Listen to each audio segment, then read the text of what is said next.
வெனிசுலால இறங்கி அந்நாட்டு அதிபரை கைது பண்ணி தூக்கிட்டு வந்த அமெரிக்கா ஈரான் உச்ச தலைவராயிருந்த கமெனியவும் கொண்டு இருக்கு.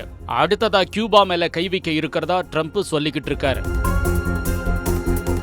இப்படி தங்களுக்கு அடிபணியாத நாடுகள் மேல பலவந்தமா ராணுவ நடவடிக்கைகள், ஆட்சி கவிழ்ப்பு வேலைகள்ல அமெரிக்கா ஈடுபட்டுக்கிட்டு வருது. ஒரு நாட்டோட இறையாண்மையையும் மக்களோட உணர்வுகளையும் மதிக்காம நாங்க வச்சதுதான் சட்டம்னு அடாவடித்தனமா செயல்பட்டுக்கிட்டு வருது. இதனால தங்கள் மேலையும் அமெரிக்கா எப்ப வேணாலும் கை வைக்கலான்னு பல நாடுகள் பீதியில இருக்காங்க. இப்படியான சூழல்ல தங்கள் நாடு மேல அமெரிக்கா தாக்குதல் நடத்தினா கொஞ்சம் கூட யோசிக்காம இந்தியா மேல நாங்க தாக்குதல் நடத்துவோம்னு இந்தியாவுக்கான முன்னாள் பாகிஸ்தான் தூதர் அப்துல் பாசித் எச்சரிக்கை விடுத்திருக்கார்.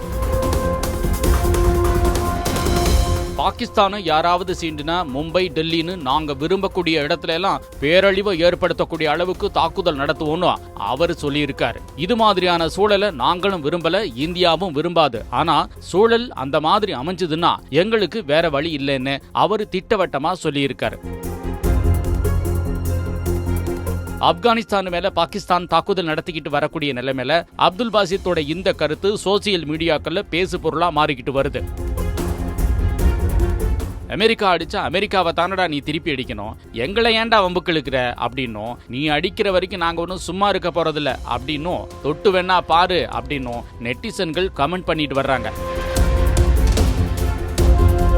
அமெரிக்காவுக்கு இந்தியாவை மோடி அடமானமா வச்சதுனால தானே பாகிஸ்தான் இப்படியெல்லாம் பேசுது அப்படின்னு சிலரும் பதிவு போட்டிருக்காங்க.